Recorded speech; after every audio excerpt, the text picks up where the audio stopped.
सदीनामा द्वारा आयोजित ऑनलाइन कविता पाठ में मैं रेणु सक्सेना मुंबई से।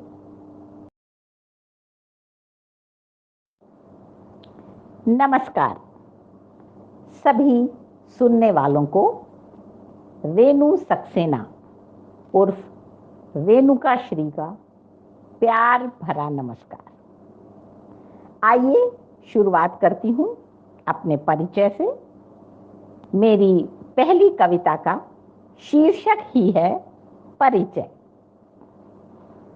मैंने जब से होश संभाला है, मैंने जब से होश संभाला है, कलम हाथ में पाया है, कोरे कागज में रंग भरकर वर्षों दिव्य सुख पाया है।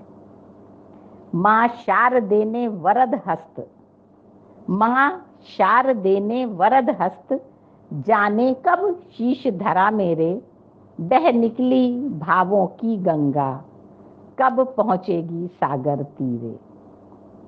सौगंध हृदय उद्गारों की, सौगंध हृदय उद्गारों की, अनुवाद दर्द का बिका नहीं।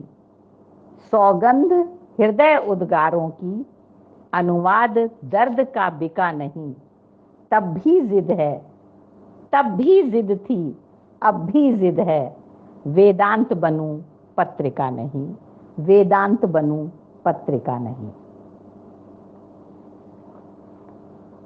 इसी श्रृंखला में मेरी दूसरी कविता का शीर्षक है पहचान। अपनी तूलिका अपने शब्दों से जानी जाती हूँ, अपनी तूलिका अपने शब्दों से जानी जाती हूँ। मैं रेणु धूल सही पर चोट नहीं, सहलाव ही दे जाती हूँ। अपनी तूलिका अपने शब्दों से जानी जाती हूँ। मैं रेणु धूल सही पर चोट नहीं, सहलाव ही दे जाती हूँ। पत्थर की ठोकर बहुत दुख देती है, लहूलुहान पैर को। मैं रेणु हूँ वह भी विजय की, जो मस्तक पर विराजमान हो जाती है, मुंह चिढ़ाती हुई शत्रु को।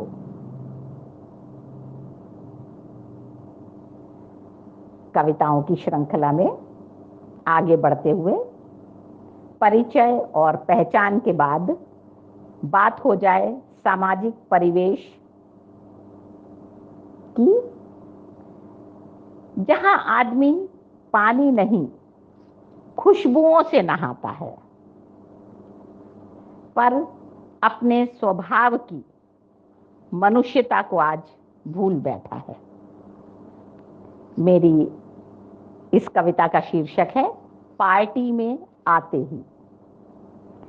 पार्टी में आते ही हर व्यक्ति सभ्यता की मिसाल लगता है। पार्टी में आते ही हर व्यक्ति सभ्यता की मिसाल लगता है। भिन्न भिन्न खुशबुओं के साथ अपनी पाशविकता ढकता है। फिर दौर पर दौर उतर आता है अपनी असलियत पर, सभी मर्यादाओं को छोड़कर। नर नारी एक होने का प्रयास करने लगते हैं, यह कहकर कि वे ईश्वर के बनाए विधान में सहयोग कर रहे हैं। अब आप ही बताएं कि इत्र परफ्यूम की खुशबू की अधिकता आदमी की आदमियत उभारती है या छिपाती है पाशविकता? ये सवाल और इसका जवाब मैं आप पर छोड़ती हूं। आइए अब हम आगे बढ़ते हैं। प्रायः हम दुख से दूरी बनाकर रखते हैं, पर यकीन मानिए दुख के दिन भी अच्छाइयों वाले होते हैं। और मेरी अगली कविता का शीर्षक है अच्छे होते हैं। दुख के प्रति आभार व्यक्त करो, दुख के प्रति आभार व्यक्त करो। दुख ने ही सिखलाई है जिम्मेदारी। प्रेम दया ये दुख ही से तो उपजे हैं। दुख के वे दिन सुख से कितने अच्छे हैं, जो सहयोग, साथ रहना, त्याग, प्रेम मिलकर चलना सिखलाते हैं। सच में दुख के वे दिन कितने अच्छे होते हैं।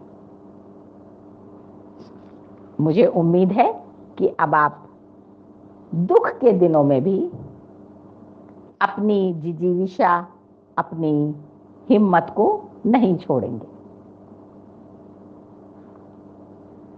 मेरी अगली कविता का शीर्षक है संदेश। जो एक संदेश देती है। तो कार्यक्रम को सुनने वाली सभी माँओं के नाम।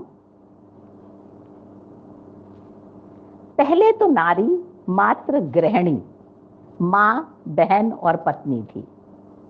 पहले तो नारी मात्र गृहिणी, माँ, बहन और पत्नी थी। घर परिवार की धुरी थी। आज टूटते परिवार, कृष में जाते बच्चे, माँ बाप के होते लोरियों को तरसते। संस्कार खून में नहीं, ये नौनिहाल संस्कृति से हैं अनजान। फिर आप क्यों हो रहे हैं नौजवानों के तौर तरीकों पर हैरान। अब भी पैदा होते हैं शिवाजी, भगत सिंह, श्रवण कुमार, राम और बोस, पर जल्द ही रमकर पश्चिमी संस्कृति में खो देते हैं अपने होश।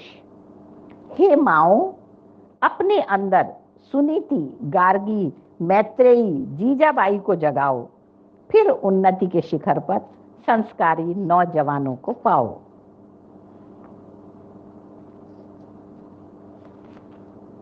मैं अपनी अंतिम कविता के रूप में एक निवेदन कर रही हूं सभी सुनने वालों से। आज रेनू एक बार फिर कर रही है निवेदन। बंद करना होगा ये मानवीय करुण क्रंदन।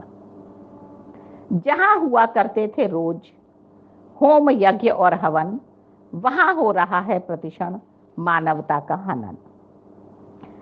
आज रेनू एक बार फिर कर रही है निवेदन। बंद करना होगा ये अमानवीय करुण क्रंदन। जहां हुआ करते थे रोज होम, यज्ञ और हवन, वहां हो रहा है प्रतिक्षण मानवता का हनन। कहते हैं कलम में ताकत होती है, कहते हैं कलम में ताकत होती है, तो आज हर मंच पुकार रहा है, आपसे विनती कर रहा है, एक माँ के कलेजे को मत काटो, आपसी बैर भाव उतार फेंको। अरे बढ़ाना ही है तो प्रेम, स्नेह, भाईचारे को बढ़ाओ। ऐसे पुण्य कर्म के लिए कोई तो आगे आओ, कोई तो आगे आओ और मेरी कलम की लाज बचाओ, मेरी कलम की लाज बचाओ। धन्यवाद। तहे दिल से सभी सुनने वालों को धन्यवाद।